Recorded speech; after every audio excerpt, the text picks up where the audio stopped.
Hello my dear students, आज मैं आपको हेलो एल्केन हेलो एरीन्स का लेक्चर 3 कराऊंगा, जिसमें पढ़ाऊंगा मैं आपको प्रिपरेशन ऑफ हेलो एल्केन्स।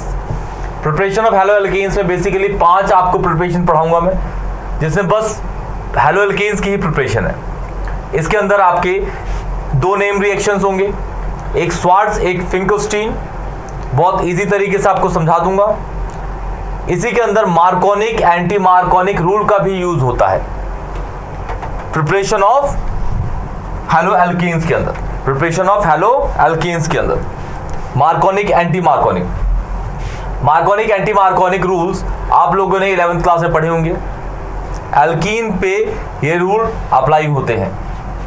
फिर एडिशन रिएक्शन होती है, तो हम स्टार्ट करते हैं और देखते हैं कि किस तरीके से रूल अप्लाई होते हैं। इसके अंदर मैं आपको कार्बोकैटायन, कार्बो एनायन और फ्री रेडिकल का स्टेबिलिटी ऑर्डर भी बताऊंगा, क्योंकि इसी से आप रिएक्शंस को जज कर सकेंगे।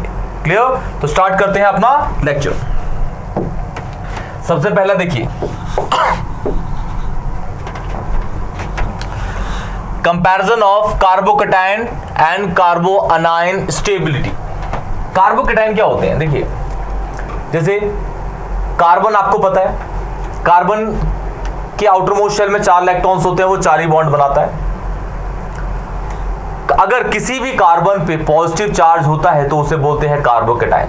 अगर किसी भी कार्बन पे नेगेटिव चार्ज होता है तो कार्बो एनायन। अगर किसी भी चार्ज पे डॉट चार्ज होता है, डॉट मतलब रेडिकल होता है, क्या? रेडिकल, तो उसे फ्री रेडिकल कहते हैं। तो हम देखेंगे, पहले यहां देखते हैं रिलेटिव स्टेबिलिटीज ऑफ कार्बोकैटायन। जिस कार्बन पे पॉजिटिव चार्ज है वो 3 साइड से कार्बन की चेन से अगर घिरा होता है तो उसे बोलते हैं क्या? Tertiary carbocation. क्या? Tertiary carbocation. जिस कार्बन पे पॉजिटिव चार्ज है वो 2 साइड से कार्बन की चेन से घिरा होता है और एक साइड उसकी हाइड्रोजन की हो तो उसे बोलते हैं सेकेंडरी कार्बोकैटायन। जिस कार्बन पे पॉजिटिव चार्ज है वो एक साइड से ही कार्बन की चेन से घिरा हो और बाकी के 2 जो है वो हाइड्रोजन हो तो उसे बोलते हैं क्या? Primary carbocation. जिस कार्बन पे पॉजिटिव चार्ज है, जिस पे पॉजिटिव चार्ज है, उसकी तीनों वैलेंसीज क्या होती हैं? H, तो उसे बोलते हैं मिथाइल कैटायन या फिर मिथाइल कार्बोकैटायन। मिथाइल कैटायन या फिर मिथाइल कार्बोकैटायन। अब इसमें स्टेबिलिटी ऑर्डर क्या होता है? कार्बोकैटायन में सबसे ज्यादा स्टेबल होता है टर्शियरी। इसको हम 3 डिग्री भी कहते हैं, इसको 2 डिग्री, इसको 1 डिग्री, और ये होता है आपका 0 डिग्री। स्टेबिलिटी ऑर्डर क्या होता है इसका? टर्शियरी सबसे ज्यादा होता है, फिर होता है सेकेंडरी, फिर होता है प्राइमरी, सबसे होता है कम 0 डिग्री। ये स्टेबिलिटी ऑफ कार्बोकैटायन है। क्या है ये? Stability of C+ carbocation. फिर आता है आपका relative stability of कार्बो anion.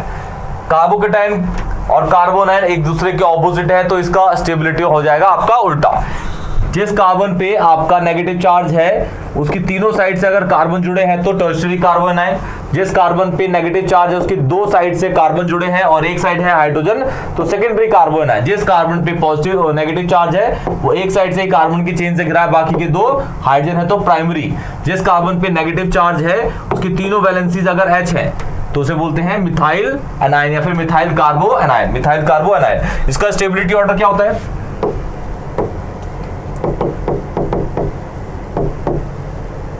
Order सबसे ज्यादा 0 डिग्री, फिर 1 डिग्री, फिर 2 डिग्री, फिर 3 डिग्री। सबसे ज्यादा कौन सा होता है? 0 डिग्री। अब आता है इसके अंदर free radical.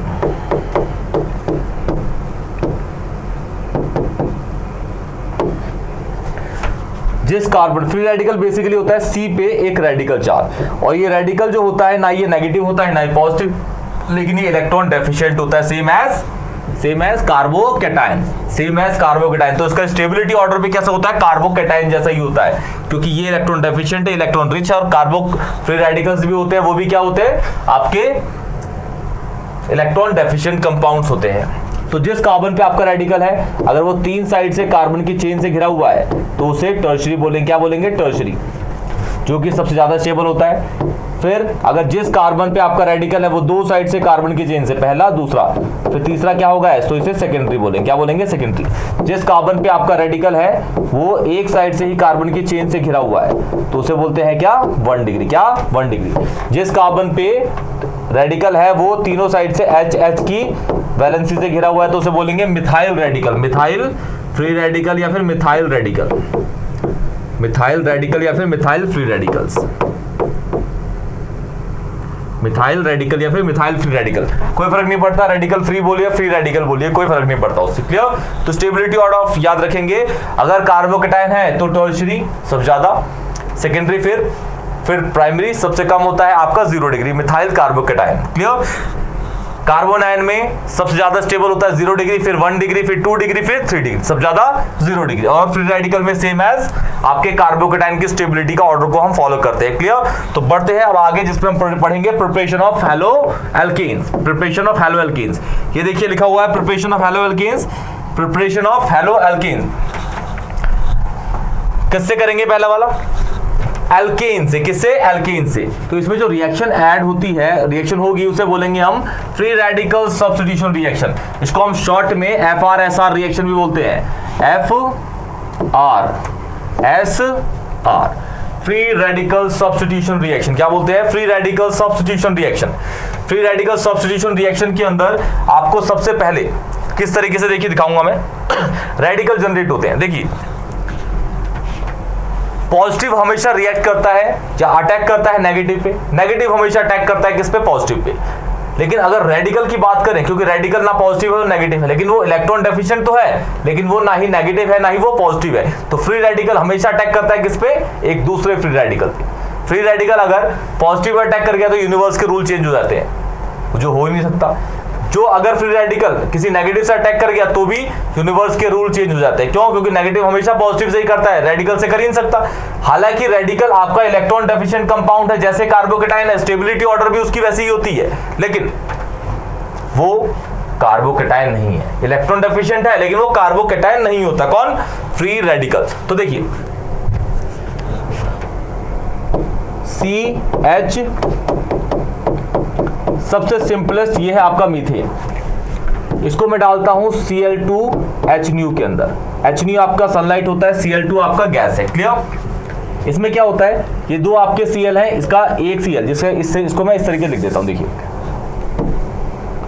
Cl bond Cl, इसको H के साथ हीट इसको तोड़ता है, सनलाइट है ना, एनर्जी, सनलाइट एनर्जी है भाई, एनर्जी इसको तोड़ता है, और एक H जाके इसके साथ निकल जाता है। क्या निकल गया? HCl।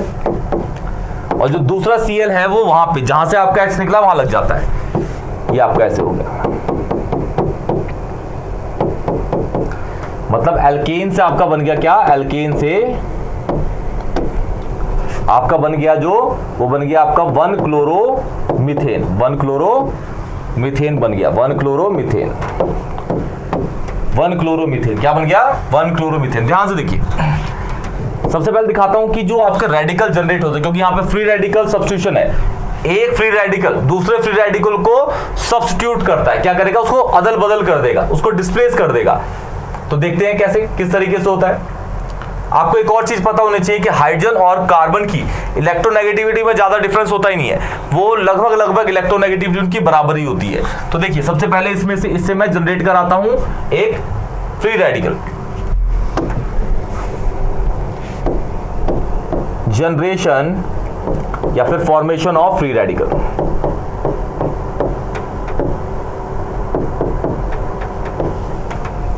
Generation of free radical या फिर फॉर्मेशन ऑफ फ्री रेडिकल, जो बोल लीजिए। Cl बॉन्ड Cl, इसमें क्या डाल दिया हमने? सनलाइट। ये सनलाइट होता है।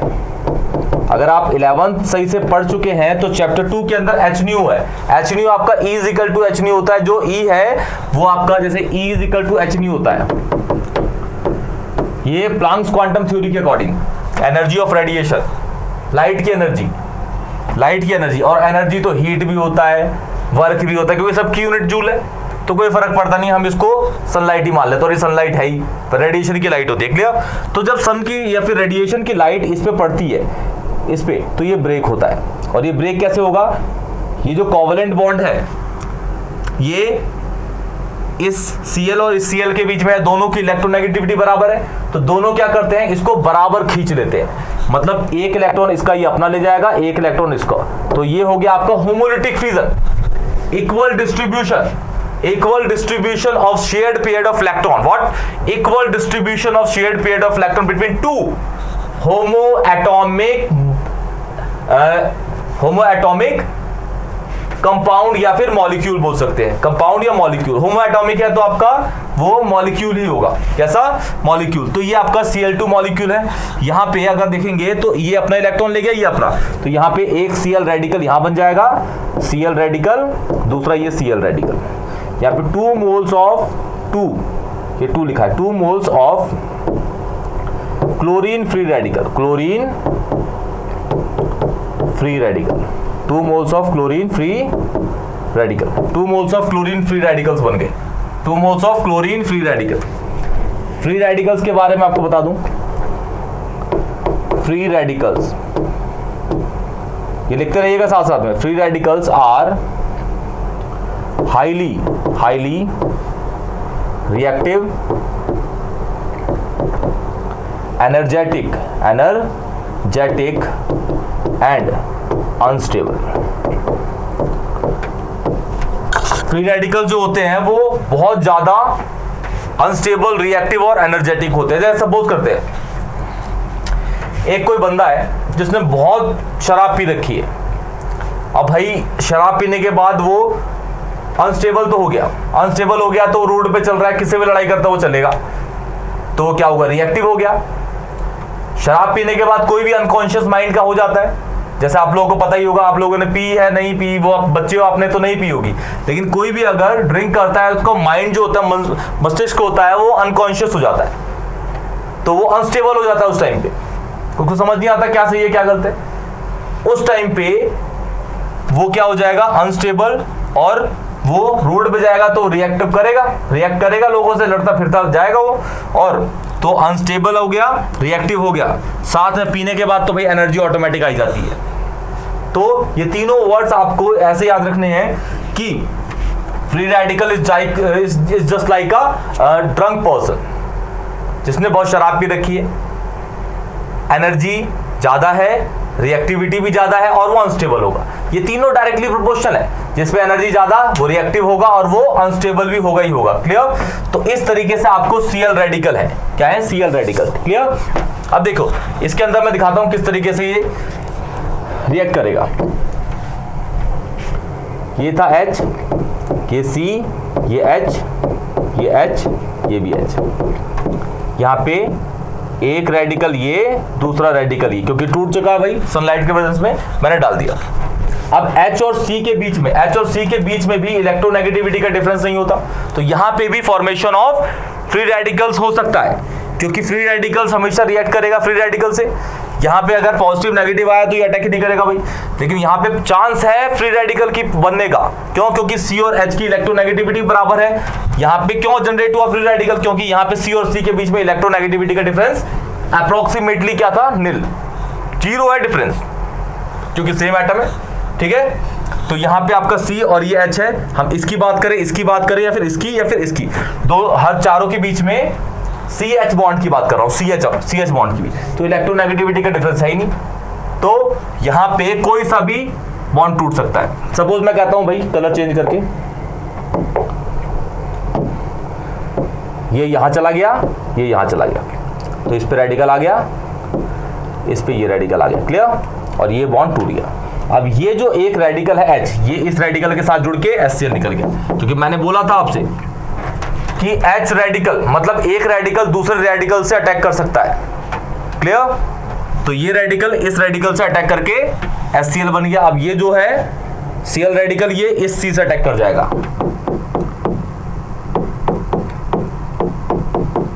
तो ये बन गया। क्लियर? तो ये कंपाउंड आपका फॉर्म हो गया जो पहले बना था। तो ये इस तरीके से बनते हैं। किस तरीके? इस तरीके से। अब मैं ये आप लिख लीजिए, इसको मिटा के मैं आपको दिखाऊंगा कि और एल्केन्स पे किस तरीके से ये रिएक्ट करेगा। क्यों? क्योंकि स्टेबिलिटी ऑफ फ्री रेडिकल्स आप पढ़ चुके हो। स्टेबिलिटी ऑफ फ्री रेडिकल्स में आपको पता है टर्शियरी फ्री रेडिकल ज्यादा स्टेबल होता है, फिर सेकेंडरी, फिर प्राइमरी, फिर 0 डिग्री। क्लियर? तो इसको लिख लीजिए ध्यान से या फिर स्क्रीनशॉट मान लीजिए इसका। मैं इसको मिटा के दूसरा स्टार्ट करता हूं।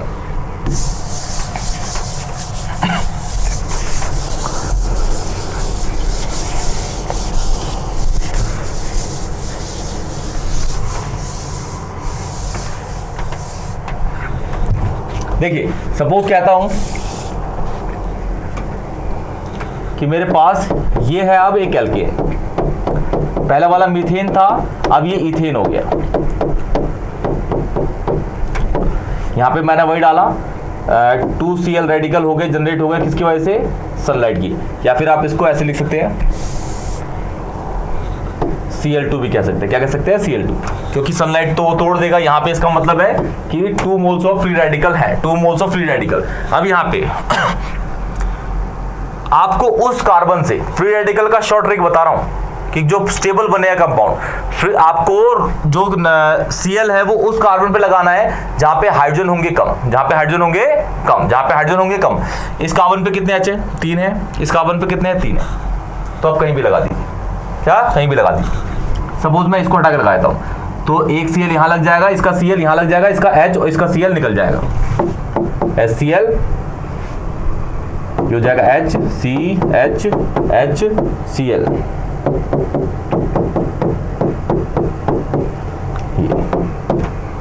दूसरा देखिए,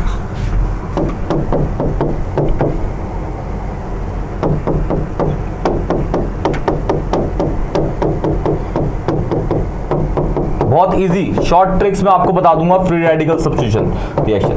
बहुत लोग बच्चे बहुत गलती करते हैं इसके अंदर, बहुत ज्यादा गलतियां होती हैं। अब देखिए इस कार्बन पे 3 H है, इस कार्बन पे 2 है, इस पे 2 है, इस पे 3 है, तो इस पे और इस पे तो लगेगा नहीं, क्योंकि इस पे 3 है, इस पे 3 है, तो 2 पे लग सकते हैं। इस पे 2 है, इस पे 2, तो किसी पे भी लगा दीजिए आप, आपकी मर्जी। क्लियर? तो हम लगाते हैं इस पे। सपोज इस वाले H को हटाता हूं, एक Cl के साथ निकाल देता हूं। आप ये वाले भी निकाल सकते हैं, ये वाले भी निकाल सकते हैं, कोई सा भी निकाल दीजिए, कोई फर्क नहीं पड़ता। मैंने वही वाला टारगेट करके उसको निकाल दिया। अच्छा, कंडेंस करके लिख देता हूं,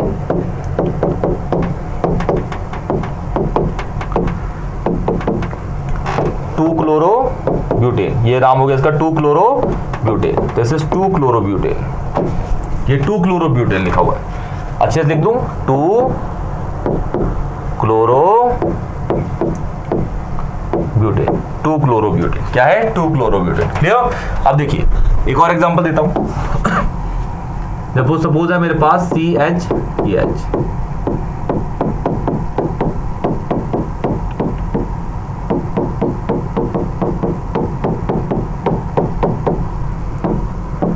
इस पे Cl2 डाला HNO के साथ। इस कार्बन पे कितने H है? 3। इस कार्बन पे कितने H है? 3। इस कार्बन पे 2 है, तो इस पे नहीं लगेगा, इस पे नहीं लगेगा, इस पे या फिर इस पे लग जाएगा। मैं इसको H हटा देता हूं और एक Cl इसका निकल जाता है HCl से। तो बचा क्या? ये CH3 बचा, ये CH बचा और यहाँ पे Cl और ये CH3। क्लियर? तो ये बन गया आपका 2 chloropropane. This is 2 chloropropane, 2 chloropropane. This is, ये जो है 2 क्लोरोप्रोपेन, 2 क्लोरोप्रोपेन। क्लियर? तो जिस कार्बन पे आपके H कम होंगे, जिस कार्बन पे आपके H कम होंगे, उस कार्बन से आपका क्या निकल जाएगा?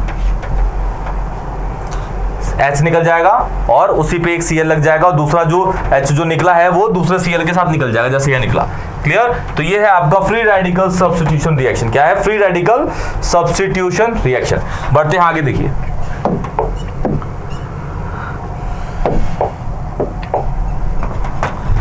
फ्रॉम एल्कीन, मार्कोनी का फ्रूल लगेगा इसके अंदर। मार्कोनी का फ्रूल क्या कहता है? देखिए सपोज आपके पास है कोई भी एल्कीन है, कोई भी आपके पास क्या है?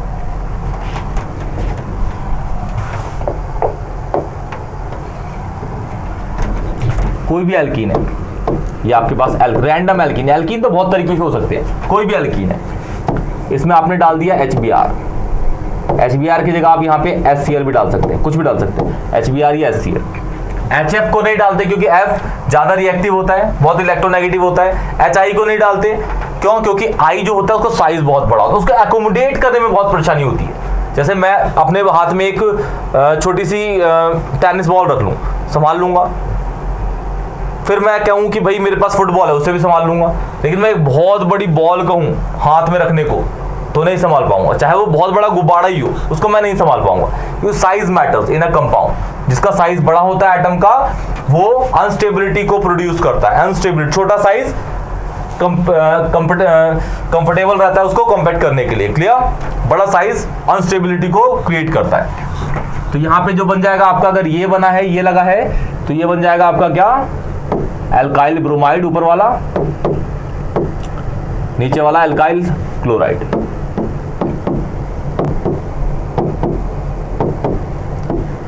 देखिए मार्कोनी का रूल क्या कहता है, सपोज मेरे पास है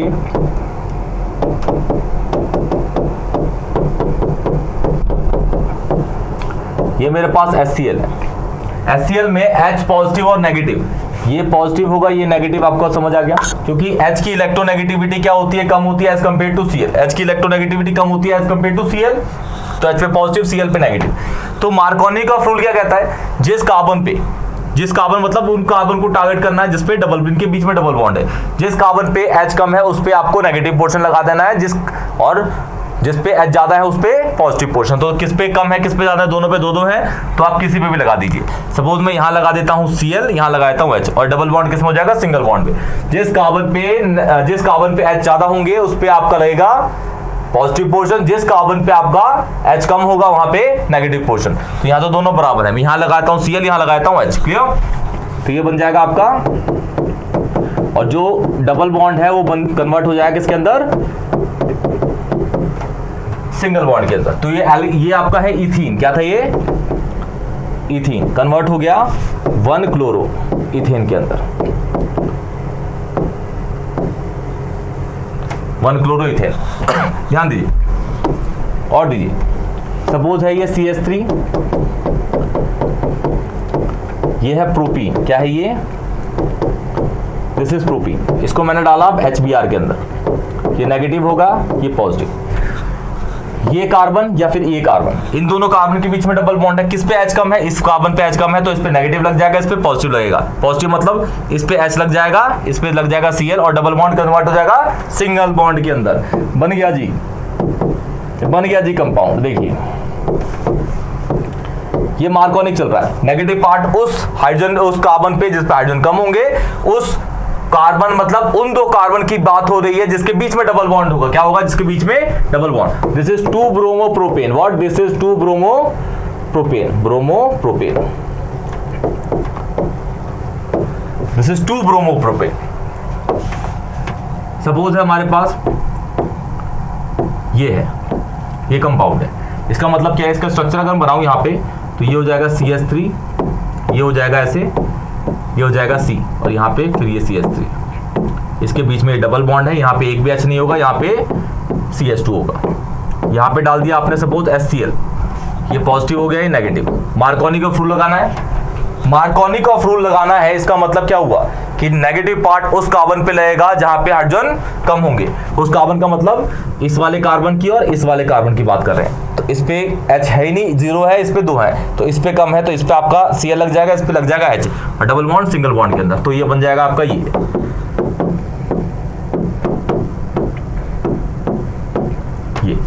तो ये 1 2 3 2 क्लोरो, ये 2 क्लोरो 2 मिथाइल प्रोपेन,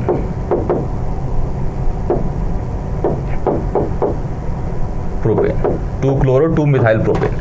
ये है आपका मार्कोनी का रूल। अब एंटी मार्कोनी का रूल में इसका उल्टा होगा।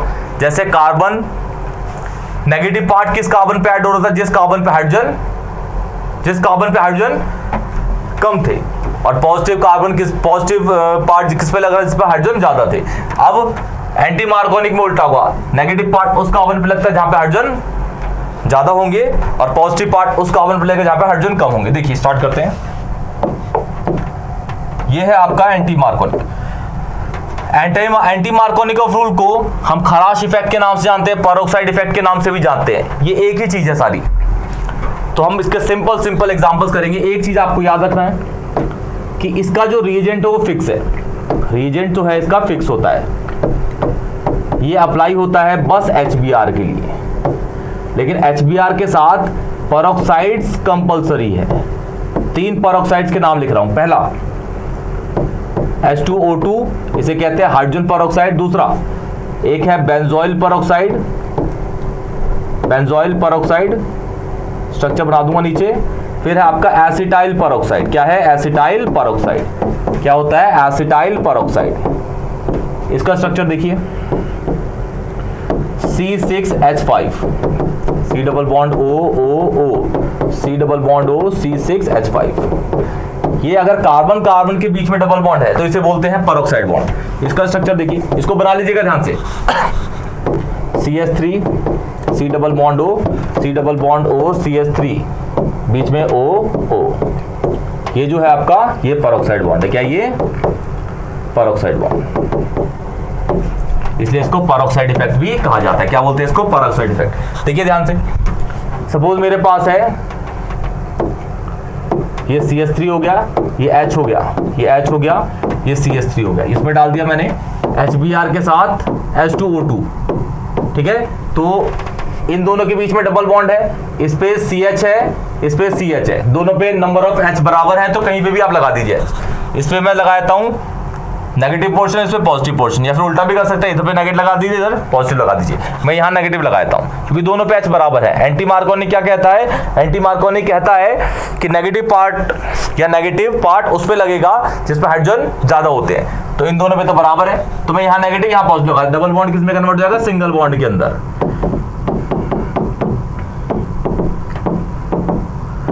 This is two bromo butane. This is two bromo, इसका नाम है 2-ब्रोमो ब्यूटेन। क्या नाम है इसका? 2-ब्रोमो ब्यूटेन। इजी है, कर लीजिएगा आप।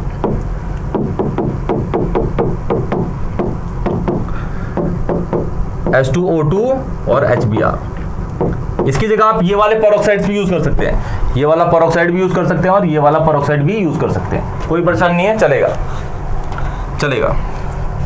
तो ये आपका पॉजिटिव, ये नेगेटिव हो गया, H positive, Br negative. Anti Markovnikov क्या कहता है? नेगेटिव पार्ट उस कार्बन पे लगता है जहां पे हाइड्रोजन ज्यादा होते हैं। तो उसका मतलब ये और ये, इन दोनों के, क्योंकि इन दोनों के बीच में डबल बॉन्ड है, तो यहाँ पे आपका आ जाएगा नेगेटिव पार्ट, यहाँ पे पॉजिटिव पार्ट। तो ये CH3, CH2, CH2, Br। This is one bromo propane, one bromo propane बन गया, एंटी मार्कोनिक हो गया। कितना इजी है। ठीक है, ऐसे क्वेश्चंस को और करते रहिएगा और इसी ट्रिक को यूज करिए, आप कभी फेल नहीं होंगे। सारे के सारे क्वेश्चन सट देनी होते जाएंगे। बढ़ते हैं आगे।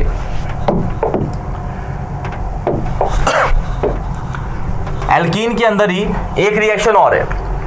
एल्कीन की रिएक्शन है किसके साथ? Br2CCl4 के साथ। तो ये पढ़ने से पहले ना आपको दो चीजों की नॉलेज होनी चाहिए।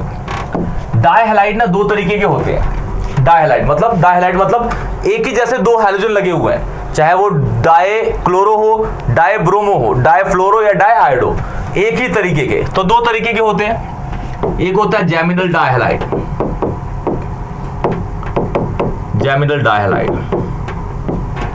एक होता है विसनल डाइहैलाइड।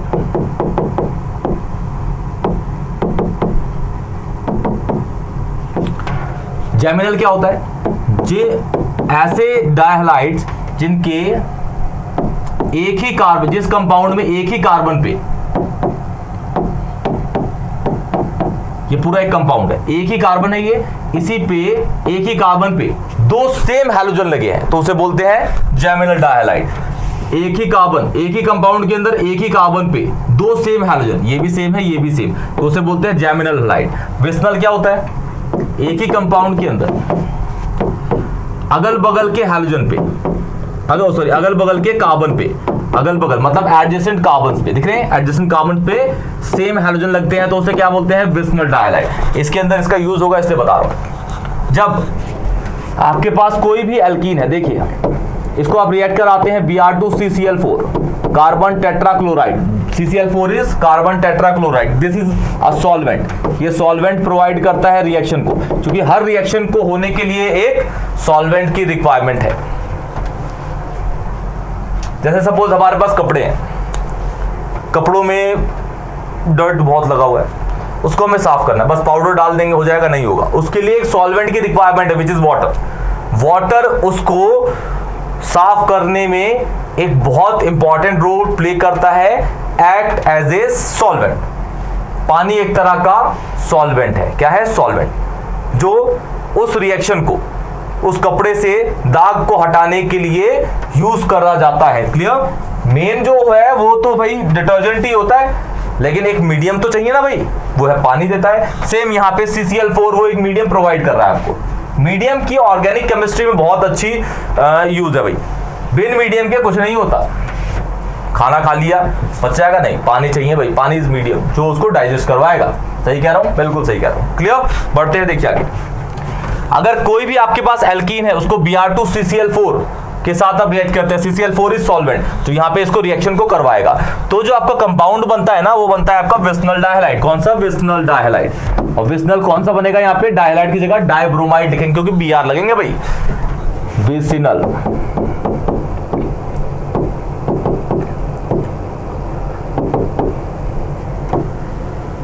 ठीक। सपोज है ये CH2 double bond CH2 Br2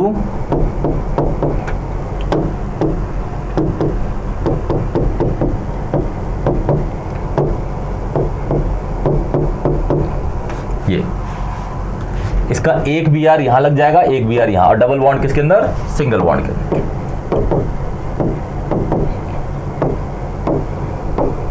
इसे क्या बोलेंगे? देखिए, अगल बगल के कार्बन पे सेम हैलोजन लगा है तो उसको बोलते हैं जी विसिनल डायहालाइड। क्या? विसिनल। इसके अंदर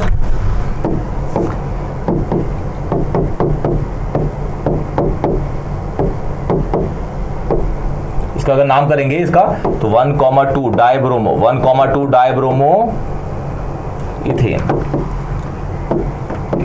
इसे बोलेंगे 1,2 dibromo propane, dibromo propane, dibromo propane. क्या? Dibromo propane. तो ये है आपकी एक और प्रिपरेशन। बढ़ते हैं आगे।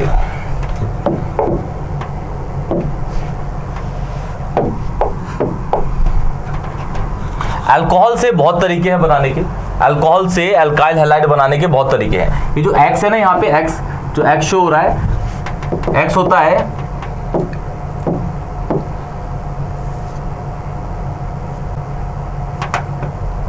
X जो है आपका,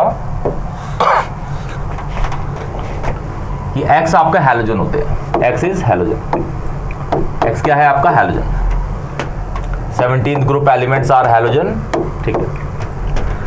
R कार्बन की चेन है, R कार्बन की chain, R carbon carbon carbon कितने भी कार्बन की हो सकती है। जब किसी भी अल्कोहल, जैसे ये CH3OH हो गया, इसमें आपने डाला HCl और साथ में ZnCl2, तो आपका बन जाएगा क्या? R के साथ, या फिर ये CH3 है तो ये बन जाएगा क्या? इसके रिस्पेक्ट में लिख रहा हूं CH3Cl, और ये पानी निकल जाएगा। ठीक है। अगर इन दोनों को मिला के बोला जाए तो इसका एक बहुत बेहतरीन सा नाम है इसका लुकास रिएजेंट। क्या कहते हैं? लुकास। L है ये, लुकास रिएजेंट। क्या बोलते हैं इसको? Lucas reagent. पढ़ोगे आप, अल्कोहल के अंदर पढ़ोगे लुकास रिएजेंट। लुकास रिएजेंट क्या जी? Lucas reagent. HCl, concentrated HCl और जिंक क्लोराइड, कंसंट्रेटेड HCl और जिंक क्लोराइड को मिला के बोला जाता है क्या? Lucas reagent. क्या? Lucas reagent. दूसरा, अगर आपके पास कोई अल्कोहल है, NaBr डाल देंगे और H2SO4 के साथ, तो आपका ये जो OH है वो कन्वर्ट हो जाएगा इस Br के साथ, और ये आपका साइड प्रोडक्ट निकल जाएंगे। ये साइड प्रोडक्ट जो है, ये वाला हो गया, फिर इसमें ये वाला हो गया, ये किसी काम के नहीं, सारे के सारे बकवास प्रोडक्ट है। 1% का कोई काम नहीं है इनका, वेस्ट होता ही। आप इसको प्योरीफाई नहीं कर सकते। इसमें देखिए ROH PX3 में आप यहां पे डाल सकते हैं PCl3 PBr3। क्लियर? अगर ये डाला आपने PCl3 तो ये बनेगा वो RCl बनेगा। अगर PBr3 डाला तो RBr। ये साइड प्रोडक्ट्स इसके इंपॉर्टेंट नहीं। क्लियर? यहां पे बोला गया है कि R को, जो X है उसको आप Cl और Br कह सकते हैं, Cl और Br, इसलिए मैंने डाल दिया PCl3 PBr3। सेम इसके अंदर अगर ROH है आपके पास, PCl5 डाल दिया तो आपका फिर OH कन्वर्ट हो जाएगा Cl के अंदर, और POCl3 प्लस HCl निकल जाएगा। फिर अगर ROH है आपके पास, रेड फोस्फोरस हैलोजन के साथ, और हैलोजन जो है वो Br2 और I2 हो जाएगा, ये आपका कन्वर्ट हो जाएगा फिर से उसी के अंदर। ये जो रिएक्शन है, ये वाली बहुत इंपॉर्टेंट, ज्यादा पूछी जाती है ये वाली। इस रिएजेंट का नाम है thionyl chloride. Thionyl chloride. Alcohol से एल्काइल हैलाइड बनाने के लिए ये थायोनाइल क्लोराइड ही इंडस्ट्रियली यूज किया जाता है, इंडस्ट्रियली इसी को ज्यादा यूज किया जाता है। रीजन, किसी भी अल्कोहल को SOCl2 के साथ रिएक्ट कराया तो OH हट गया Cl के अंदर, साइड प्रोडक्ट बने आपके sulphur dioxide and HCl, sulphur dioxide and HCl, sulphur dioxide and HCl आपके साइड प्रोडक्ट्स बने। लेकिन ये प्रोडक्ट तो बना आपका, जो मेजर था, जो आपको रिक्वायर्ड, जो आपका ड्रीम प्रोजेक्ट था इसके अंदर जो बनाना था RCl, वो तो बन गया। लेकिन जो साइड के जो बने ये किस फॉर्म में होते हैं? गैस फॉर्म में बनते हैं। और ये गैस फॉर्म में इसके साथ गैस फॉर्म में होते हैं और इसको हम इजीली प्योरीफाई कर सकते हैं, इनको प्योरीफाई कर सकते हैं। इसको क्या कर सकते हैं? प्योरीफाई, इसका प्योरिफिकेशन कर सकते हैं। क्या करके? आइसोलेशन करके, इसको आइसोलेट करके,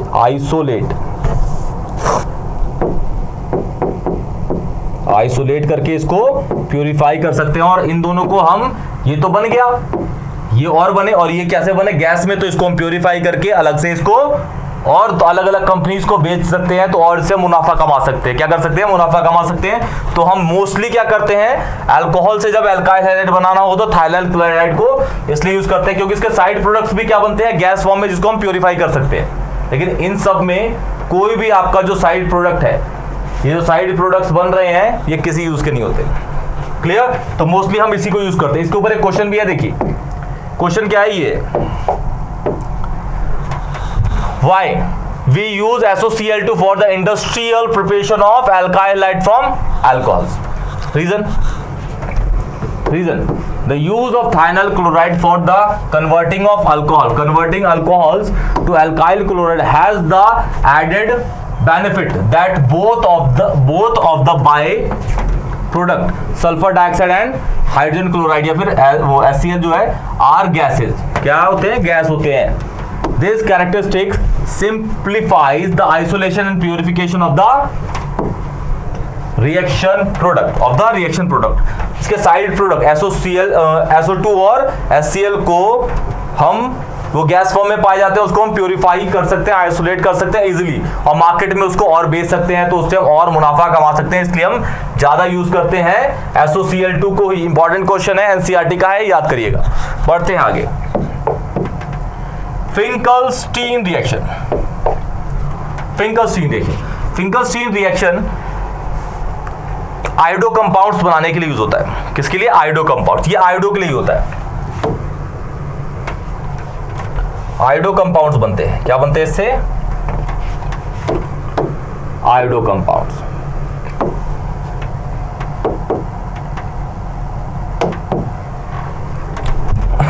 देखिए, alkyl iodide are often prepared by the reaction of alkyl chloride या फिर alkyl bromide with NaI in dry acetone. This reaction is known as, ये कॉल्ड फिंकलस्टीन रिएक्शन। जैसे आपके पास है CH3Cl, आपके पास है CH3Br, इसको आपने डाला NaI हीट एसीटोन एसीटोन है,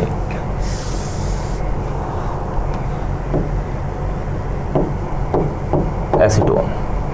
और यहाँ ड्राई लिखा, आप बोलोगे अब भाई ड्राई डालो, ये हीट डालोगे तो ड्राई हो जाएगा वो अपने आप, इसलिए NaI हीट एसीटोन। तो ये हो गया आपका पॉजिटिव, ये नेगेटिव, ये नेगेटिव, ये पॉजिटिव, ये और ये निकल गया NaCl के रूप में और I जाके जुड़ गया वहां पे, तो CH3I बन गया कंपाउंड। देखो आयोडो कंपाउंड बन गया। इसके अंदर ऐसे ही NaI हीट के साथ एसीटोन, क्या हीट के साथ पॉजिटिव नेगेटिव, ये नेगेटिव पॉजिटिव, ये निकल गया NaBr और ये फिर क्या बन गया? ये बन गया आपका CH3I। क्लियर? तो आयोडो कंपाउंड बन गए।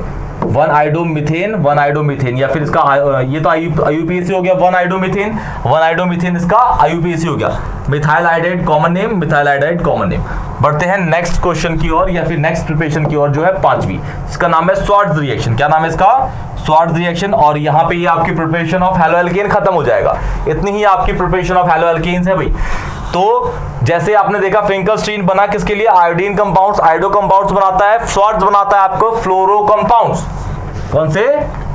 ये फ्लोरो कंपाउंड्स बनाता है। क्या बनाता है जी? Fluoro compounds. Fluoro compound. The synthesis of alkyl fluoride is best accompanied by heating an alkyl chloride या bromide in the presence of metal fluoride such as, ये आपके metal fluoride दे रखे हैं, पहला, दूसरा, तीसरा, चौथा, इन चारों में से कोई भी डाल दिए।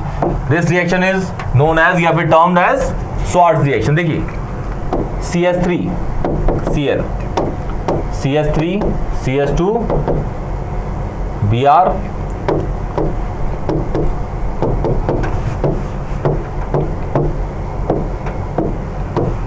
Cl, पहला डाल देते हैं AgF, फिर डालते हैं Hg2F2, फिर डालते हैं COF2 और इसी के अंदर डाल देते हैं और SbF3। बस हैलोजन एक्सचेंज करना है, क्योंकि स्वार्ट्ज और फिंकरस्टीन रिएक्शन एक तरह की हैलोजन एक्सचेंज है। उसमें भी देखा आपने हैलोजन अदला बदली होती है, यहाँ पे भी हैलोजन अदला बदली होगा। मतलब Cl Ag के साथ आ जाएगा और F जाएगा वहां पे, तो ये बन जाएगा CH3F प्लस AgCl। इसमें Br यहां लग जाएगा, F वहां लग जाएगा, तो ये बन जाएगा CH3CH2F प्लस Hg2Br2। इसमें अगर ये वाला रिएक्ट करा रहे हैं तो ये बनेगा, ये वाला रिएक्ट करा रहे हैं तो ये बन जाएगा। जो ये वाला करता हूं पहले, CH3 CHF CH2 CH3 plus CO Cl2, ये वाला पाथ यूज करेंगे तो CH3 CHF CH2 CH2 plus SbCl3 ये साइड देखें, हैलोजन एक्सचेंज, हैलोजन से अदला बदली हो रही है। हैलोजन की यहाँ पे क्या हो रही है? अदला बदली। हैलोजन की यहाँ पे क्या हो रही है? अदला बदली। क्लियर? तो ये आपकी सारी प्रिपरेशन थी हैलो एल्केन्स की, जो एक ही वीडियो में कंप्लीट करा दिए। ध्यान से देखिएगा, कॉन्सेप्ट को समझिएगा, और ऑर्गेनिक केमिस्ट्री का नेक्स्ट लेक्चर मैं कल लेके आऊंगा। तो बने रहिए हमारे चैनल स्टडी क्लब 24/7 पे। सब्सक्राइब करिए, लाइक करिए, कमेंट करिए। कोई भी डाउट होता है तो हमें कमेंट बॉक्स में पूछिए। तब तक के लिए take care, ta-ta, bye bye, good night.